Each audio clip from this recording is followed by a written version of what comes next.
Today on Melanated Conversations, we amplify the voice of Sareta Fultcher. Sarita is the author and creator of Bible Study Girl blog, where readers can get a glimpse into her intimate struggles with faith and the ultimate surrender to the will of God.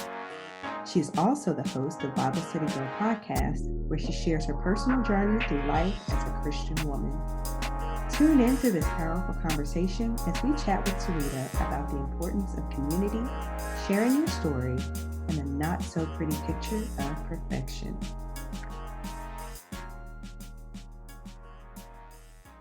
Welcome to Melanated Conversations, our narrative from our perspective.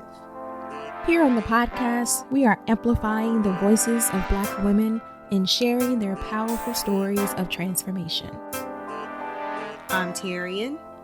And I'm Yana. Let's start the show.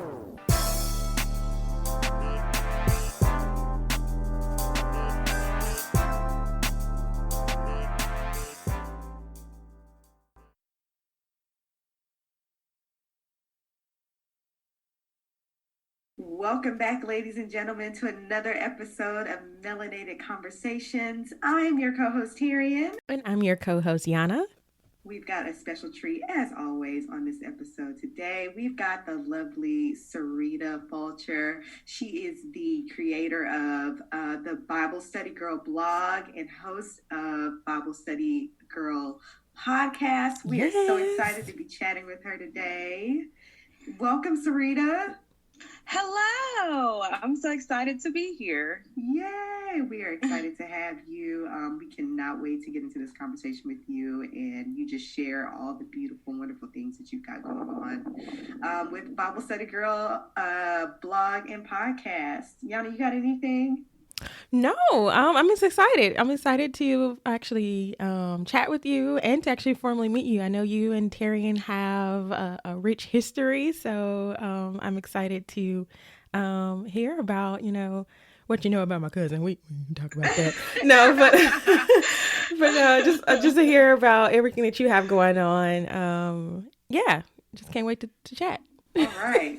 Well, as y'all know, we always start off each episode with the round of rapid fire, or as one of our previous guests has so now coined it, rambling fire, because we ramble. So we're going to get into our rambling fire questions. Yana, you want to take the first one? Yes. So, all right, let's go. Okay. So, well, actually, before I drop the first question, since today we're going to be talking a lot about Sarita and her blog with the Bible Study Girl, I figured, it'd be cool to throw some would you rather biblical style rapid fire questions. And these are the coronavirus edition approved questions. So, all right. So the first one, and Sarita, Terry and I will answer these as well. So you're not in this alone. But the first question, would you rather be cooped up in the ark for 377 days taking care of animals, or lay on your side for 390 days? I'm going to have to take the ark with the animals, even though I don't like snakes and I know they will be on there. I just cannot imagine being on my side for that long. Like, it would go numb. No. So I'm taking all the animals. Yeah. I'm with Serena on that one.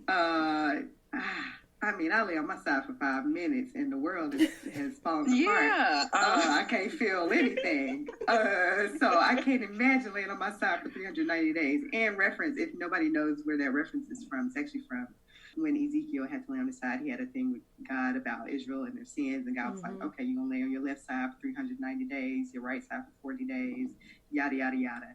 Anyway, so that's where that reference comes from. But yeah, I'm going to put me up in there with them animals and stuff. I can at least move around. You know what I'm saying? That's hard because I'm thinking about the funk that ark has gone. But you ain't that stank. Huh? But you can't feel nothing, though. Blood circulation. Yeah. Move your body from side to side. Oh, okay. I guess in the ark you're getting a little boat ride. So, I mean. You can go outside for some fresh air. What kind of? Okay, yeah. I'm just gonna go ahead and just take the ark. I'm gonna take the ark because it's less days too. Yeah. Okay, ark for 300. Yeah. Okay. Okay, we all on that one. Yeah. Okay. Second one. Let's see. Sarita, would you rather live through a famine or live through the 10 plagues of Egypt? Ooh, you hit a hot one there because I have a low pain tolerance, but see, I also love the food. So really what you're asking me is, would I rather be really thin or be in a lot of pain and stuff, but still be able to eat? So let me think. I think you're just going to have to sign me up for famine. And that's really saying something because the plagues were very scary. Yeah. And I don't think I'd be able to make it through that. And I have fasted before. So I feel like I would be able to come out on the other side of that, like, better. But miss me with the plagues. I'm scary. Yeah, no. You know, I'm with you on this one, Sarita. As everyone who knows me on this show, I always talk about food, and I am the ultimate foodie. And so that is a hard question. But then, you know, I gotta push the plate back on this one, and just give me famine. Just give me, not Lord. I'm not asking for famine, but I'm just saying. I'm pushing the plate back. I can't do because we're dealing with enough plagues as it is, and this don't even hold a candle. Right. To that. You are so right. Okay, so initially what I was thinking was, I was like, the way my blood sugar be set up, Jesus. Because I already know I miss you saying a snack or two. It's not a good situation. But at the same time, famine is not like, it's like it's a shortage of food. So it's not like I'm not going to get no food. It's just going to be very minuscule. It's going to be scraps, right? It's going to be a struggle opposed to, like y'all said, those 10 plagues, that darkness for like, what? The blood and the water, what? The flies, so I'm gonna have to take blood sugar, Lord. I'm gonna take famine, and I'm gonna need Jesus to be a solid blood sugar number for me. So that's real. Famine too. That's real. I think this is the quickest we ever got through rapid fire. Oh, right. Y'all want? I feel like we need to throw a couple more in there. You got me more? I can come up with something real quick. Serena, you want to do like maybe one more? Yeah, that'll be fine. Let's fire away. Okay. Didn't put you on the spot, Yana, but you saying you come up with something real quick. I need y'all to just, get a hymn together as I commence something. I know it was the blood. Keep going. I know it was Girl the said a blood. hymn. I know it was the blood For me. One day when I was lost, He died upon the cross. So we got a little delay. And I know it was the blood. For who? Oh, you got one? You ready? I said for who? For me. Yes. Thank you, Tyrion, for rendering that A selection for us. Yes, I don't have no B selection for you. They say you need to be ready at all times, and you came right on in with that hymn. That one stays on my heart. And we just came out of Easter. That's fresh.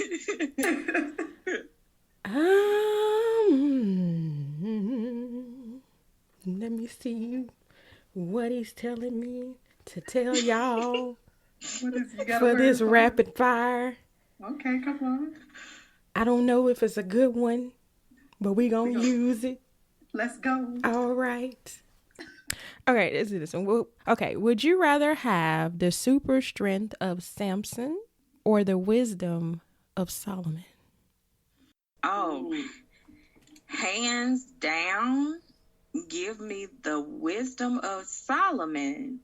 Because if I have the wisdom, I can find a strong person to get the work done that I need to be done. Like, I am with that wisdom, like I could conquer anything. I could take over the world. So I would take the wisdom. Plus, yeah, working out and stuff. Give me the wisdom. I can see that. Yeah, I think I'm gonna go with the wisdom too. And not to say that strength won't get you places, because strength gets you a lot of places. Mm-hmm. But I think in Samson's case, it didn't really fare out too well for him. Although Solomon had a lot going on too. Yeah. But definitely the wisdom that man was given. Ooh, yeah, you could do a lot with that. You could probably avoid a lot of things with the wisdom that he had. Like a famine? What you say? I said like a famine. Like a famine. You know how to, you know what I mean? Work through it. Wisdom on how to take care of all these animals up on this ark.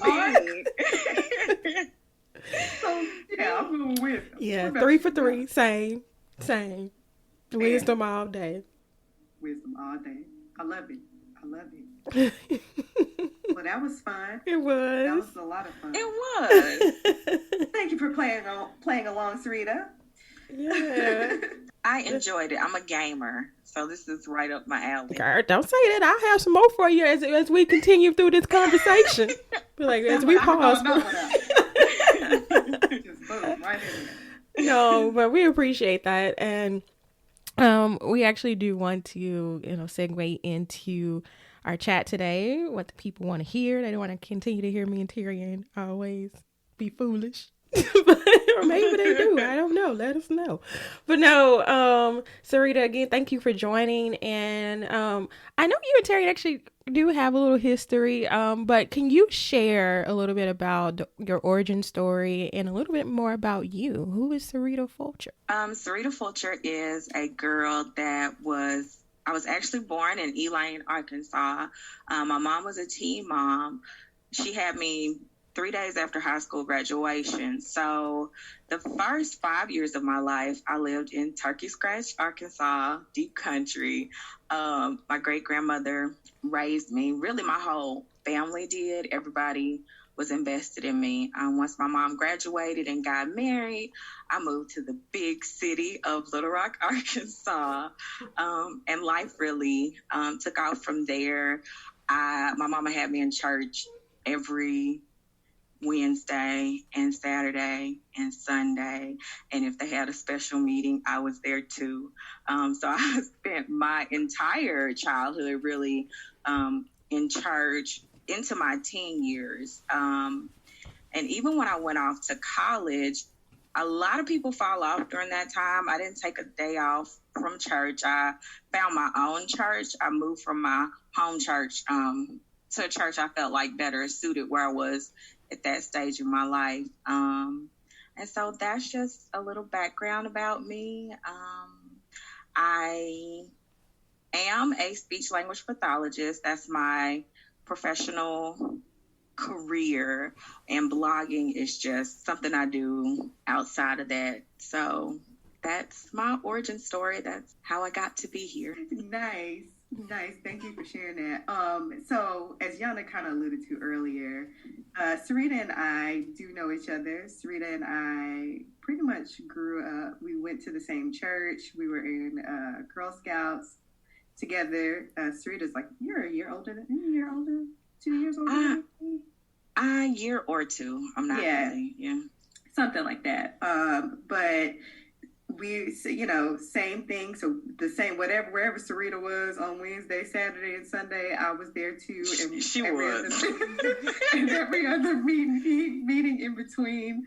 Sometimes I remember when you first started driving, like I wasn't at that point yet. So I got to, hitch the ride with y'all, in the Mitsubishi. That was really cool. And hang out and whatnot. So definitely, I've known Sarita. I feel like I'm at least 5 years old. Yeah, it's been a long almost 30 time. years. I mean, over 30 years now. It's crazy. Which is crazy. It's crazy.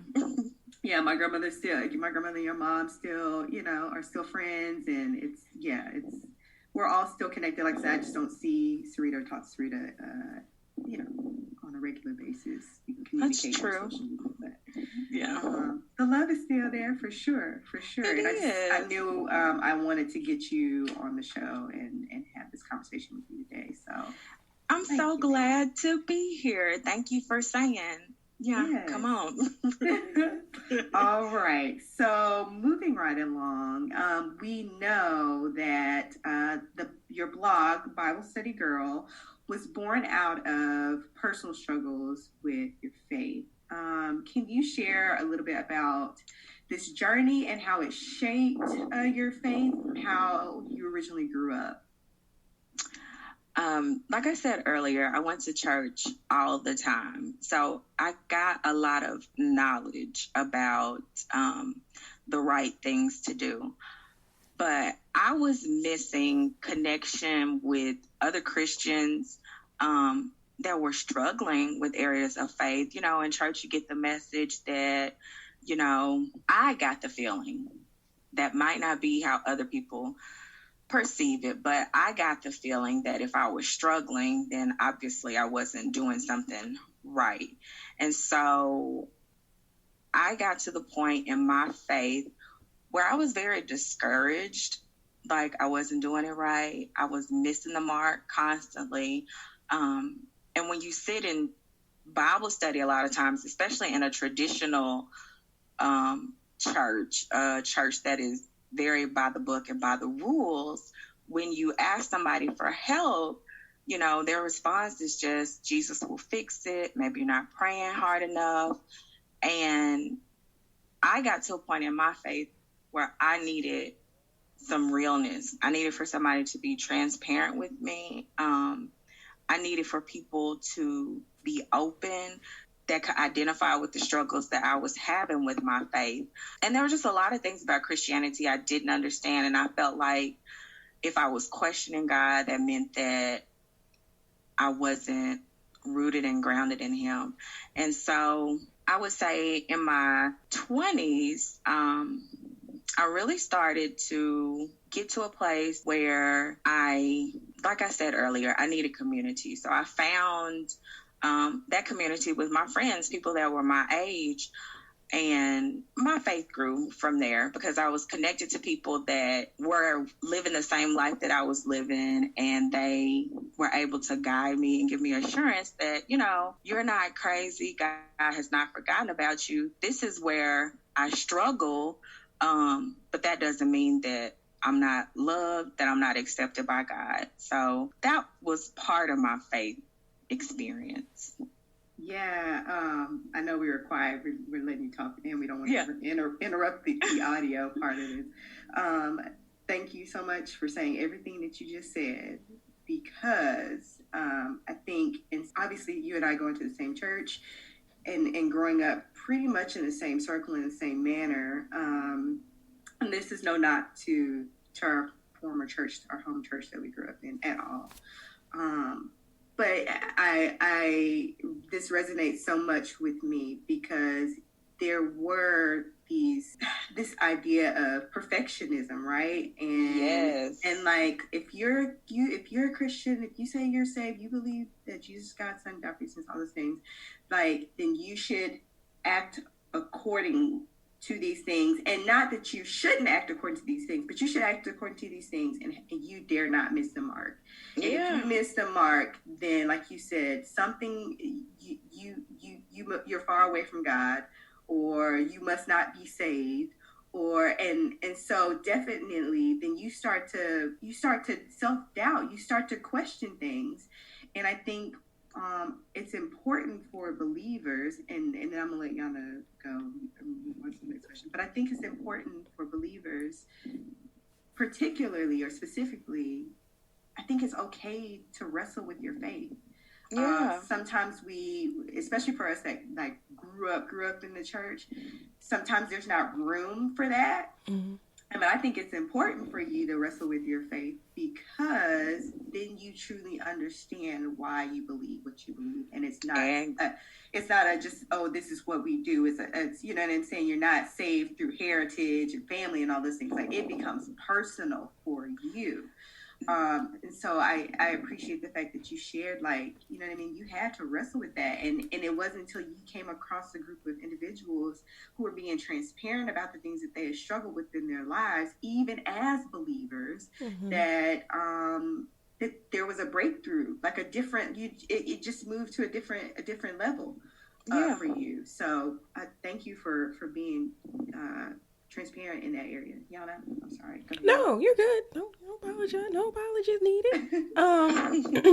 No, I love that, and I love when you shared about, you know, you were aware that you needed that community, and it needed to change a little bit for you to get to the space that you needed, because I identify with that so deeply. I know Terry and I have had these conversations before, and I just resonated with that. One thing I wanted to ask though, because a part of this too was, you know, one thing that is so important that I always, appreciate people is when they get to a point when they can open themselves and share pieces of them and, share their journey, not just always the pretty pieces. So how, why do you think, from your perspective, that it's so important to share your story with others, especially in the space of faith? I think I hit on that just a little bit earlier. Like I said, I was struggling. You grow up and you don't question God, but the reality of it is that God is big enough for your questions. He wants you to question him. You aren't in a relationship with anybody else on the earth and you don't ask them questions. That's how you get to know them. That's how you form intimate relationships. So I got to the point where I was asking lots of questions. And when people were honest with me, when people told me their real truths, when they didn't paint it up and make it pretty, it helped me tremendously, because I would see these people and I would assume that their lives were perfect, that everything was going well with them. And it really wasn't. And being able to hear their stories and know, okay, I'm not crazy. I'm not by myself. God hasn't forgotten me. It's not that he doesn't love me, but this is kind of part of life. And this is what real life is. That helped me tremendously. So that helped me get to a space where I could say, if hearing somebody else's story helped me that much, then why would I keep my story to myself? And my story is not pretty. I think a lot of times I have a lot of interactions with people and they think my life is something that is not. People assume that if you have a master's degree, your life is great. You have a good job. What do you have to complain about? But the truth of the matter is that a good job, a master's degree, none of that stuff keeps you at night. And life hits you no matter where you are. And so for me, it was very important to be honest and open and real and share who I am, because other people's stories had helped me so much. So, and I tend to be a private person. I'm not really into telling my story, but life hit me really hard last year and I had to climb my way out of a deep, deep pit. And there were people, a lot of people, my family, my friends, they helped me. They pulled me up along the way. And so I felt like I have a debt. Like, I need to do the same for other people to let them know they're not alone. So that made it easier for me to be. I do have like a sidebar question. You talked about when you were in your 20s and you kind of found this, you had moved to a different church and you found this group of people who where they were being vulnerable and sharing their stories and not the not so pretty pieces. I'm just curious, were the individuals in this group, were they the same age as you or were they older? It was people that were the same age as me. And honestly, it wasn't just a specific church. In my 20s, I traveled. I did travel therapy.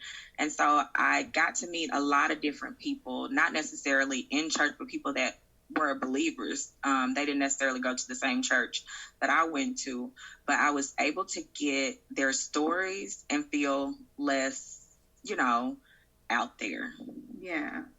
So, and I think the question that I'm about to ask you now, you may have just answered that a little bit. We've kind of talked about this a little bit already, but how did you get to the point in the process of accepting your vulnerabilities and opening up the window that you for yourself that you don't often show?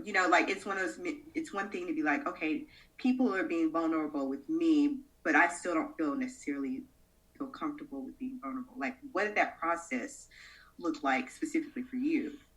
Specifically for me, before I reached the lowest point I think I've ever been at in life, I had been going to therapy for like 5 years. And in my therapy sessions, I would talk about basically the symptoms of everything that was wrong with my life, but I never really got to the heart of the matter. And when I did, it took me, like I said, I'm not an open person, and I'm going to this therapist and I'm paying this therapist, and I don't feel comfortable just laying it all out there and saying, okay, I know we talk about this, but this is one of the issues that I know I need to deal with. Finally, I got to the point where I said, Sarita, if you want to be whole mentally, physically, emotionally, spiritually, all those things, you're going to have to let it go. You're going to have to say, hey, this is what I really need to talk about. And you're going to have to talk about it. And once I was open and I talked to my therapist about being molested, like the floodgates of my life opened. I'm not traditionally like a crier, but I could not stop crying. Like, it's like everything inside of me came out. And so I think reaching a point where I realized I'm not going to be healthy and I'm not going to be whole until I really am open and I deal with everything that's going on in my life, that made me be more open and vulnerable just in everyday life with lots of different people. So that was the process for me. I think if I was still holding on to things and being bottled up and like not sharing really who I am and all of me, then I would not have reached the point where I could be open with everyone else. So it wasn't a pretty process. It was a process that I needed to go through, though. So that really unlocked a lot of doors and cages and windows, and everything has been pouring out of me since then. I love that you shared that, y'all, excuse me if I don't package this in the prettiest way when I say this, but, sometimes as Christians, we can be real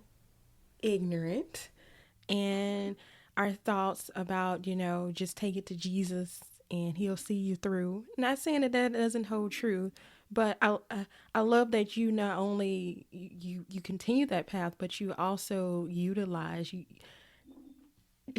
the knowledge to, that God also provides resources and other people to take us along these journeys and help us to, discover ourselves or to break down things within ourselves so that we can begin the process of healing. So I love that you shared that, you went to counseling therapy for 5 years. And also sharing that it wasn't just this magical overnight process. Like it was a journey. It took time. So I just wanted to call that out. Yeah, it was definitely a journey. And see, that's why I felt like it was important just to be real and honest. Growing up, like you said, you hear take it to Jesus, but Jesus has provided resources on the earth for you, and you need to use them. And that's something else I struggle with, because older generation, people of color, therapy is taboo and no, and they are probably the generation that needs the therapy the most, if we're being honest. Yes. Because they've been suppressed and oppressed. And in church, I learned to just, like you said, just take my problems to Jesus and leave it there. But he's provided resources on the earth, and I was determined to use them. Yes, and that actually flows into what I was, my next question for you is that, did you find that it was the Christians that made this experience harder for you as you were going through this journey? And, with your audience base, with both your blog and your podcast, do you find it to be more traditionally based, more Christian, based followers and listeners of your shows, or are you finding that you're getting non-Christians or returning Christians? I would say, to your first question, Christians, it's a double-edged sword. They made it harder for me, but they also made it easier for me. People have a term, church people, to refer to people that are, they are one way within the walls of the building and a completely different way outside of the church. But they're still Christians, that's just how they choose to live their life. And so it was harder for me in some aspects because Christians, I've had people in my own family say to me, you don't need therapy. But then I say to myself, but look at where you are. I need something different than what you've experienced. And on the other hand, I have had some good Christian friends to say to me, you do what you have to do to get where you need to be. So on both sides of the coins, Christians have been the hardest audience and the easiest audience to help me get to where I am right now. I think the majority of the people that listen to the podcast, that read the blog, are Christian. Every now and then I will get messages from people that don't believe in Jesus Christ, and they are attempting to convert me and change me and tell me I'm almost there, but this is where you need to be. But the majority of my interaction is actually with Christians. And generally, my mama reads it every day, and she also provides editorial comments to me through text every day. But generally, I would say the audience is Christians. The goal for me would be for everybody to read it, whether you're saved or not, so you get a better understanding of who Christ is and what he wants to do in your life. Yeah. Can you share a little bit about the flow of your show as well as the blog? What would the listeners take away from your blog and show? Well, like I said earlier, hearing other people's stories has transformed my life and my walk with Christ. It's made it easier for me to deal with life.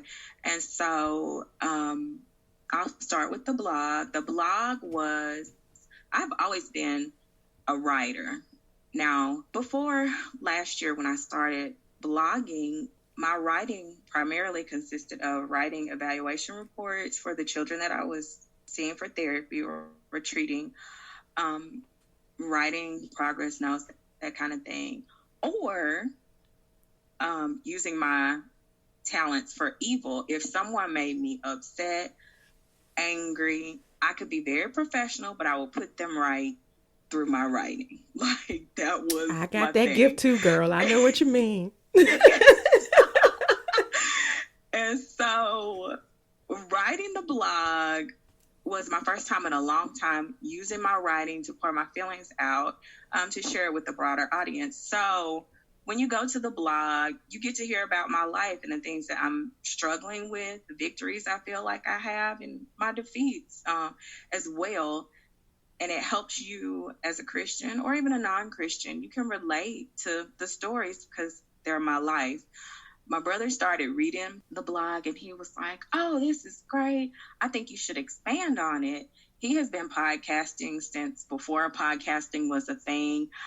In mainstream culture, we were all living together in the house, me, mama, and my brother, and we would get so annoyed because he would be like, he needs quiet in the house. Excuse me? What are you doing? Who are you? Because he wanted to record his podcast. So he said, I feel like there's space for you in the podcasting world. I think you should think about maybe sharing your stories in a verbal way. I was hesitant because verbal speaking is not my thing. I like to write because I can think about it before I put it out. I can go back and reread it and decide, that's not it. But with speaking, it's like once it's out there, it's out there. But I was like, okay, let's go ahead. Let's give it a try. And after our first podcast, I was like, that wasn't so bad. Like, I think I could do it. So when people come to listen to the podcast, they don't just get to hear my stories. They get to hear the faith journeys of other people I know, that talk about how their relationship with Christ has changed through the years, different situations they've had. And I think it gives people reassurance. It's a great outlet for every guest I've had. Initially, many of them come in very uncertain, but by the end of it, they are certain of a few things, that they are loved by God and that their story has value. So if you come to listen to a podcast, you will get to hear people's stories, and it encourages you. It lets you know you're not alone. You're not weird, but your story has value. So I love that so much. I feel like obviously in two different lanes, like the idea of sharing stories. Jan and I always talk about this.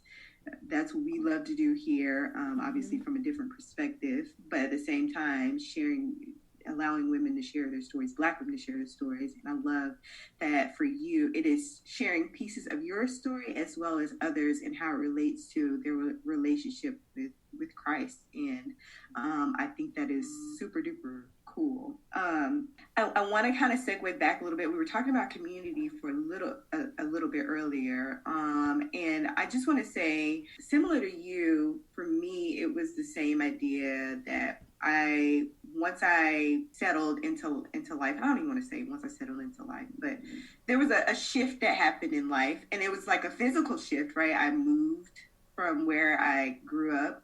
I moved to another state, and life changed for me. But it was during that time too where I found a community of people, of women, of friends that who were believers, and I love so much that individuals, and they were older women too, but these individuals did not have pretty stories at all. And so definitely it changed my mind frame, or shifted my mind frame from the idea of, okay, so the things that I experienced in life, knowing that I knew Christ, but I struggled in so many different areas. Like, I wasn't alone in that, and that there are women that have walked on the paths, and we could share our stories, and there was no judgment.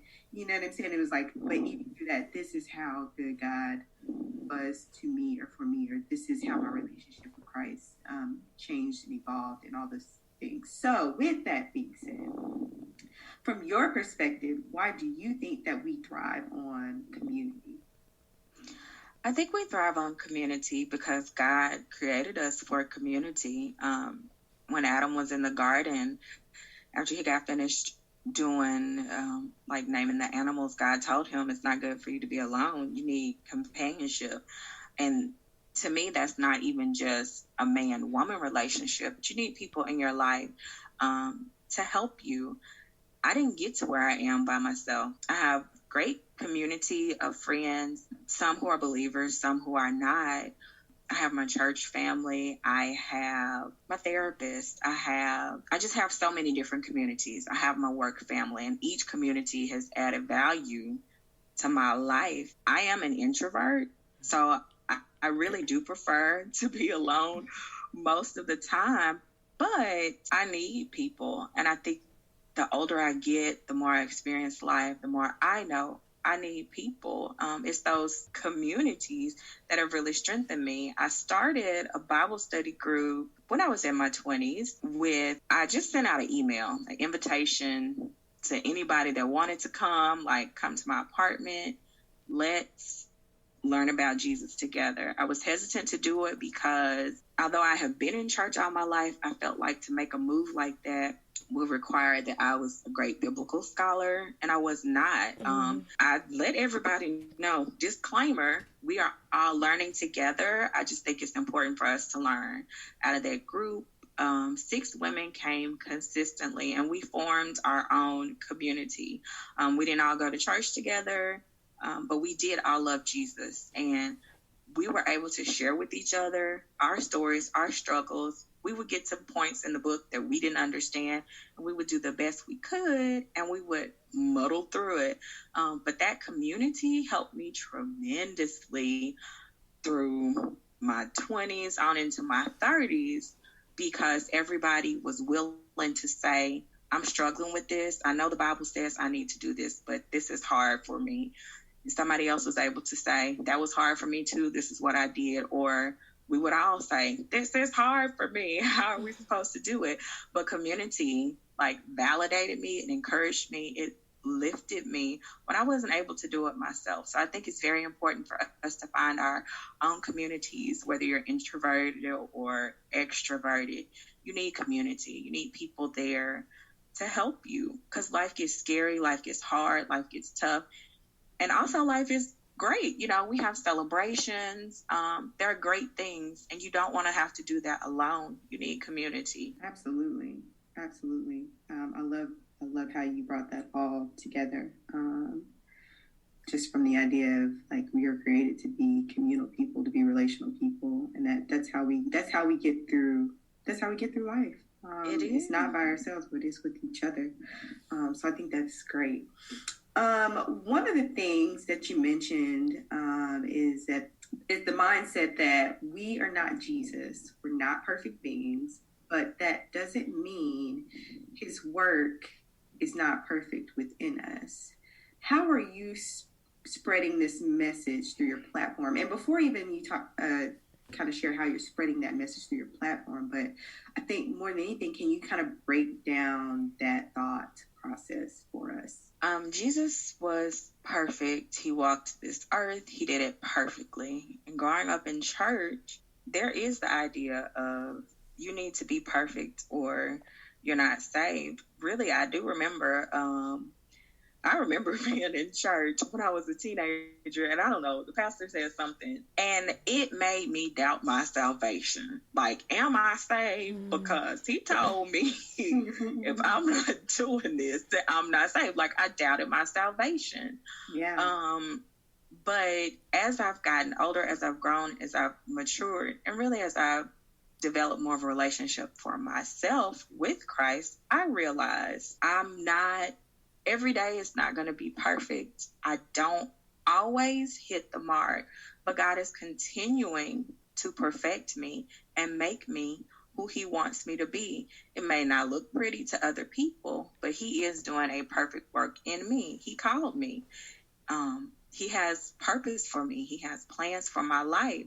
So even if it doesn't look right to the outside world, I know that every day he's doing a new work in me, and he's making me closer to his image. So I do try to share that message on my platform, on the blog, in the podcast.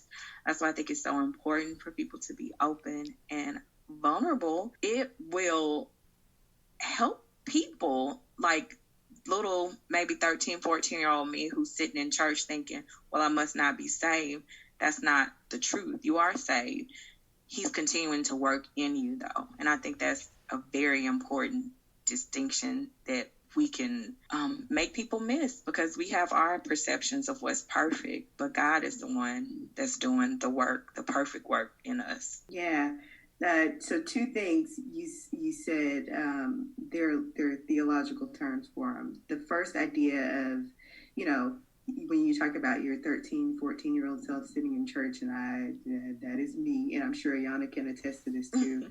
But the idea of, which we talked about, but the idea of being perfect, and if we're off by one little thing, or we haven't checked these boxes off, right? We haven't checked these boxes off, that, we are going to hell in a handbasket.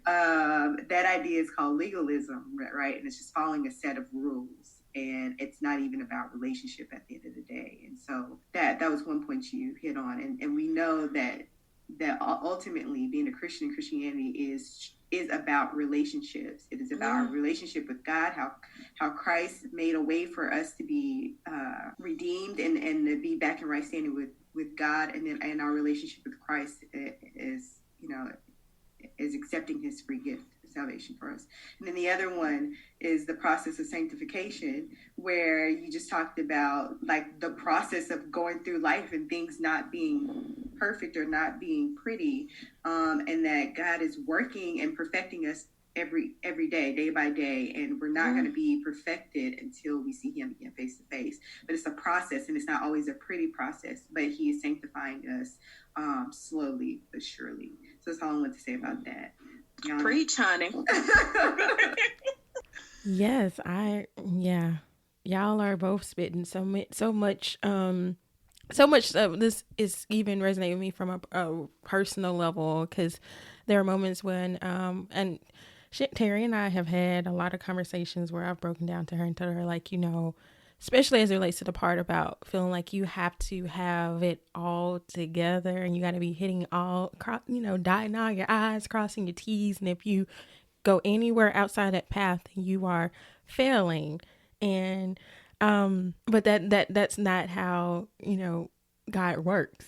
Cause I don't know. I'm not going to go all the way down that hole. Cause I mean, go y'all want to, this is Sarita's show today. I ain't finna be, don't insert Yana's testimony. I am. Oh, what? No, but seriously, what would you say has been the most fulfilling as far as personal growth, and as well as as far as your reach and teaching others? Really, I would say for me, personal growth has really just been surrendering to God. I tend to be very much a know-it-all, very much a boss, very much I want things my way. And I think through this journey, I've learned that it's not going to go my way, like quite often. And I've had to be willing to surrender everything that I think should happen, just the way I think life should go. I've had to surrender that to God. So I think that's been my ultimate lesson, my ultimate learning throughout this whole process, is that it's not my way, it's his way. And sometimes his way is what I think, but quite often it's not. So that's probably my biggest personal lesson. Yeah, that's good. Everything you're saying, honey, is good. I love it. I love it. I love it. I love it. I love it.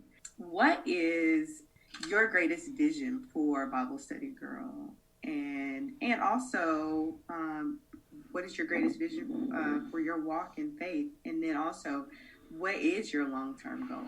That is like a very loaded question. Like I just said, I'm a boss. I'm bossy. Like, let's get it done, people.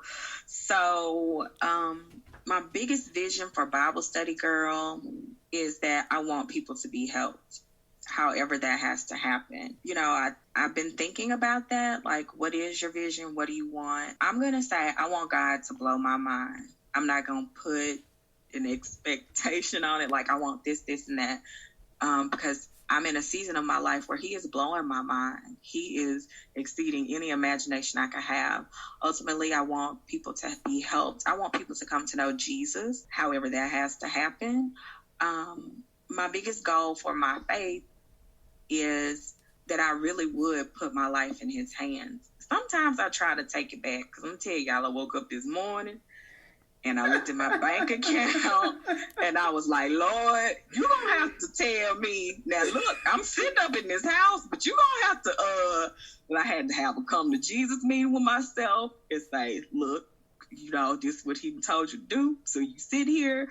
So ultimately, my goal is to really, for real, give myself to him. Doesn't mean, like I said, I'm not going to stumble. And my faith is growing every day with this whole coronavirus epidemic. That's financially a very hard hit on me, but he's showing me something. I don't know what it is. I want to get to the point where I can tend to be reactive. I have a lot of the dramas in me, honey. So ultimately my goal in faith is to really and truly trust him, because he's taking great care of me, and I don't think he's going to stop. You know, he loves me. He wants the best for me. So that's my overall long-term faith goal. Just keep the faith. Can I keep the faith? No, that's why I applaud you on that, because I think that's the ultimate goal that should be the ultimate goal for anyone and everyone. And you know, I really felt like this episode, I mean, I love every episode that and all the women that we talk to, but this one, you know, hits on a different level because, you know, even more so right now, a lot of people are like going through, like they're struggling. Yes.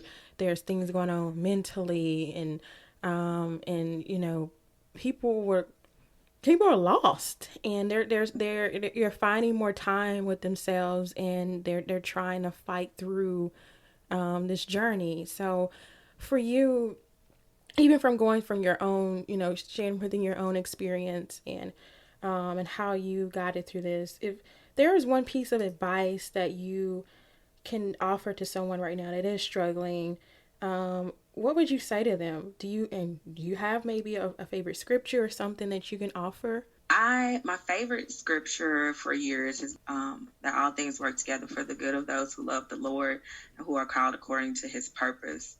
As I've grown older, I've come to understand that doesn't mean it's going to feel good.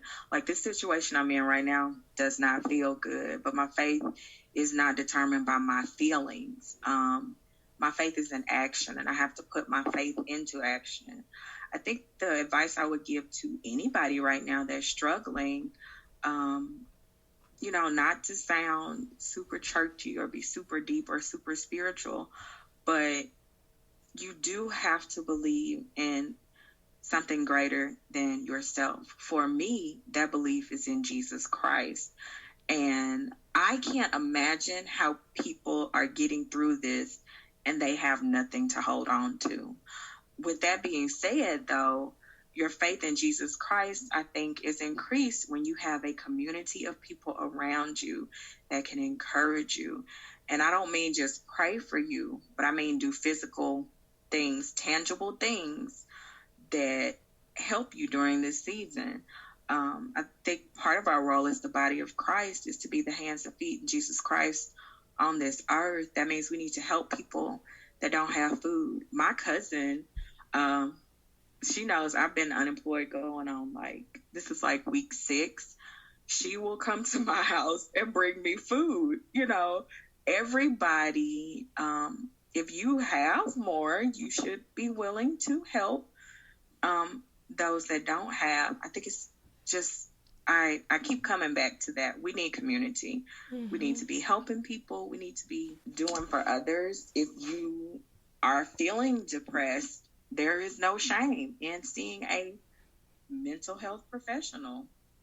That's important. That helps me to have someone to talk to not, to talk out all of my emotions, all of my feelings. So those things help me. It also helps me to get out and to get exercise, to get fresh air, to not just stay in my house. Like I can walk around in my backyard if I need to. But I think it's important in this season to take care of yourself mentally. Mm-hmm. You have to be mentally sound. Don't let life get you to the point where you can't take it anymore. And if you feel overwhelmed like that, reach out to someone that you know will be willing to listen. Yes. Thank you. I love that. Thank you. Yes. Thank you so much for that. You don't even know how much that word was needed right now. So thank you. And also thank you for pointing out the fact that, yes, as the body of Christ, we have to be leaders in the forefront, making sure that we are taking care of one another. And I know a lot of people may be struggling with the idea right now of like not physically being able to go to church and all these things. And we talk about, you know, well, individuals may look at churches who are holding church online right now, like, well, they lack faith and all these other things. And at the end of the day, God, the Bible commands us, or Jesus commanded us to love the Lord our God with all our heart, mind, soul, strength, and to love our neighbor as ourselves, right? And so we need to love God and love people. And the best way to love people the way that you love yourself. You want to take care of yourself, keep yourself healthy. You have to do the same for your neighbor. And so I think that it is not wise to assume that if churches are not physically meeting right now, that is a lack of faith. I think it is the other way around, and that we're using wisdom and acting on our faith and loving our neighbor at the same time. And so I'm glad that you just spoke up on that, and making sure that we are, meeting the physical needs, not just the spiritual needs, but meeting the physical needs of people. I always think about, and I don't mean to go down rabbit hole in preaching or whatever, but I always think about, that scenario when Jesus is getting ready to give the Sermon on the Mount, or the Beatitudes. I think that's actually the same thing, but giving these sermons or speaking to these large gatherings, these large crowds. And before he spoke a word to them on spiritual things, people were hungry and people needed to be fed. And so he made sure that those things were taken care of first. Because a lot of times, as a kid, you hungry, you in school, you can't concentrate on what's being taught because you're thinking about where your next meal is going to come from, or what, you know what I'm saying? What am I going to have for lunch? Lunchtime get close. Boy, I can't focus on nothing. I'm not hearing nothing the teacher is saying. That teacher sounds like the teacher on Charlie Brown. So just all that just to say that, we especially as believers, we need to make sure that we are doing our part the best that we can, with whatever the little that we have, or as much as we have, to be able to make sure that we are taking care of those who don't have, especially right now. Can I ask you a question? Sure. Girl, when is your church opening? When you have a service? Right. Because you over here quoting stuff like my church. Girl, I'm like, let me get my Bible, because she. You preach it, girl. Go ahead. Thank you. Y'all know, and we talk about this every once in a while too. Like, my faith, I love, just being able to have these conversations, and I immensely love what we do. But I truly love being able to have these conversations, and so I get to, really just, I don't know. Anyway, girl, but ain't no church opening, honey. Yeah, we didn't had a whole service. If you think about it, we done had a selection, scripture. She delivered the word. I guess we got to close out in prayer. Right. Listen, now this is the time y'all want to pass the plate. I know, right? Go ahead and pass the plate. Let me stop. You want something on the plate that you can eat? No, I can pass that plate. I don't want no food. Give me some greens, but not them greens. Anyway, but I just wanted to just kind of give you reinforcement back there, back you up on what you just said. Man, everything honey, you said today's been great. Man. You came through with a mighty word. Let me go. All right then. Praise God. Well, this has been just a phenomenal conversation. As we get ready to have our benediction, I just I'm not fooling. And close out the service.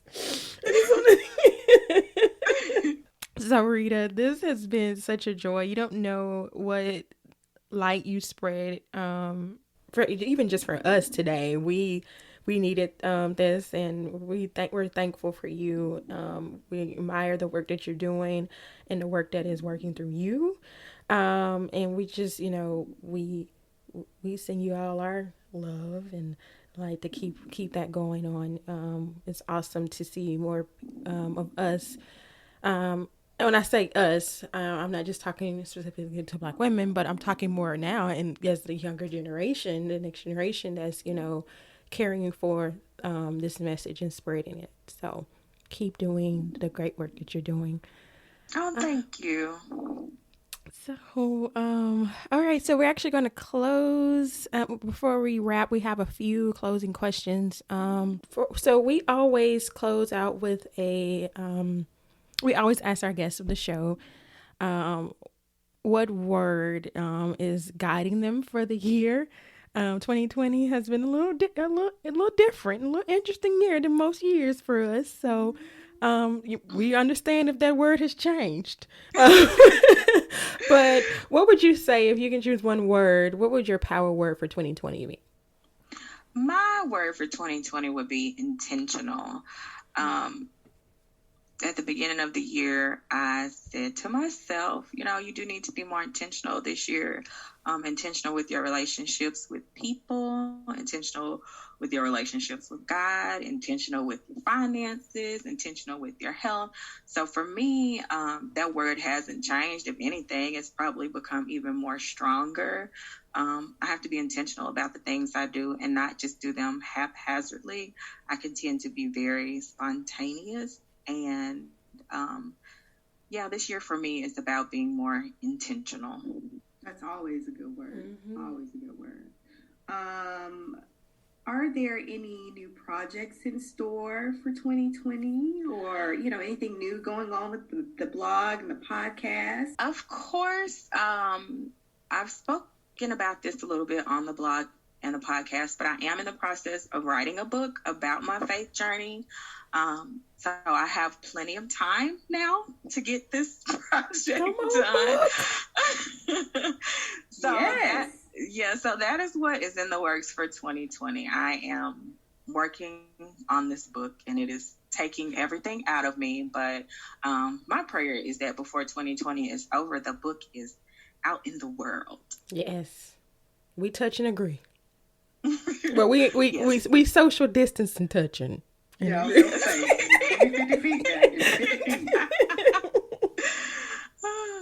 Yeah, so that's the only thing I have so far, and I'm always looking for people that are willing to share their testimonies on the blog if they want to write it or on the podcast. I finally got on the blog, I talk about different members of my family. My mom is Bible study mama. My brother is Bible study brother. Mm-hmm. And my cousin that I hang out with the very most is Bible study cousin.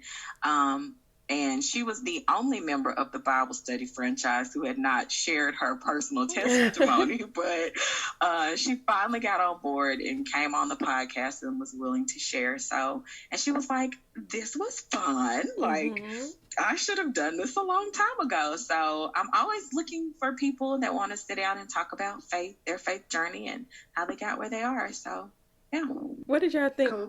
Yes. What did y'all think about, I know I'm throwing in another question, but I just thought about, this past weekend, the Clark sisters movie came out. What were y'all thoughts on the movie and how? Oh, that movie was phenomenal. I was into it because they didn't give you a sanitized version. Mm. They gave you the real. Yes. Yes, I agree wholeheartedly with Sarita. I thought they did an amazing job. I love the fact that they did not, what we've been talking about today, they didn't paint a pretty picture.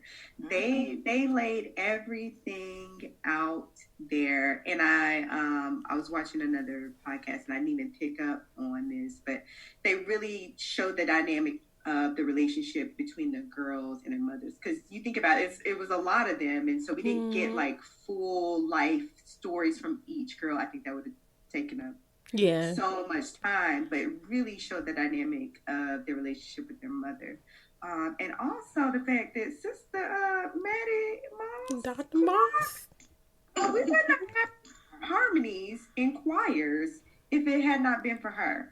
Right. I didn't even, child, I didn't know that. Yeah. I thought we missed it harmonizing. Clark was like, no, y'all not going to sing it unison. Break this up. Alto, soprano, and tenor. Get your life and better get these notes right. We're going to sound like one voice, but we're going to hold more than one note. Hello. But I love that movie. And Kiera Cartier did an amazing job. Yeah, her mom. She did. I love the music. It was just great. All them sisters can blow, though. Yeah. What'd you say? All of them can blow. Yes. And then the one that played Twinkie, what's her name? I can't. Gosh, it escapes me. She's actually from here in Dallas, actually. Is she? Mm-hmm. Oh. Yeah, I mean, they all can. And when you, actually, yeah, if you listen to each one of them, there's different clips of them singing, but Honey Child, Queen Latifah, Missy, Misdemeanor Elliott, Missy Elliott, Mary J. Y'all are in charge of all future biopics. Right. And we know how Lifetime can do sometimes. They be playing. I mean, listen, I was like, Lifetime, but they did a great job. Lifetime trying to come a little melanated. I don't know if it was just because of the show. I mean, that movie that was on Sunday, but all the future movies that they were advertising, I was like, what? We got Salt and Pepper and but the Salt and Pepper biopic. Yeah. But and I heard they're part of that. Like they were part of producing that too. So, yeah, so we gonna get the real with that too. Yeah, I bet it's gonna be good. Oh yeah, yes. That was a great question, Yana. Yeah, it was. All right, so one final question for you, Sarita. How can our listeners connect with you? How can they, listen to your podcast, get connected to your blog, and all the things? You can go to www.BibleStudyGirl.com. I release a new blog every day, 5 a.m. Ooh, girl, every day? Every day you get a new blog. The only day you don't get a new blog is on Saturdays, and because that's when the podcast drops. You can listen to the Bible Study Girl podcast on iTunes, Spotify, or Google. You can connect with me personally by going to my Facebook page, Bible Study Girl. You can also connect with me on Instagram by going to _ Bible Study Girl. I am on Twitter as well. I'm not really good at Twitter, but I'm on there. You can find me at Bible Study Girl, the number 2.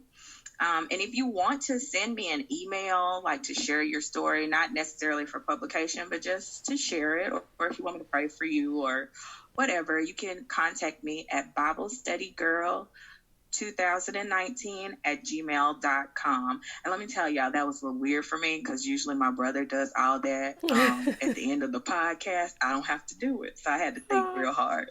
You did great. That was seamless. That was seamless. That was great. Y'all heard that. Sarita, we will make sure that we link all of this information in the study notes, Lord, in the blog note. In our study, girl, I can't get my words out. On the blog. It'll be on our blog post for you when the episode come out, okay? We got you covered. We're gonna put all the links in there for our listeners and subscribers. Yep. Thank you. Yeah. Well, thanks again so much for sharing your story with us and our listeners. We definitely appreciate you opening up and really sharing your fullness of this entire walk for you. Again, Terry and I wish nothing but good things for you in this journey, and we can't wait for the book. As always, you guys, the whole aim and purpose of our show is to amplify the voices of Black women and share in their powerful stories of transformation, as well as for us together to share our lessons and celebrate our successes. So we thank you for always tuning in and honing into that mission and standing behind us as we carry forth and to bring on all of these fabulous women every week to you. Again, as always, if you have a story that you want to share, we are here for you. Just send us a note at info@melanatedconversations.com. You can always connect with us on our social media as well at Melanated Convos or on our platforms, even Pinterest. Yeah. It might not be much there, but we're there. But no, just connect with us. We would love to, we'd love to hang out and chat. Well, when I say hang out, from a social distance perspective. But we definitely want to connect with you, our listeners, and make sure that we're giving you what you need. But, until we connect and chat again, guess I don't have anything else. Do you, Terry? I was just going to say thank you, Sarita, so very much. It was an honor. It was so good to hear your voice and to talk to you. And man, God is doing amazing things in your life. Yes, He is. Just, man, you have no idea. And today really blessed me. So thank you so much. Oh, thank you. Yes. And no, I don't have anything else, Yana. Hallelujah. Oh, Lord. Is that the closing?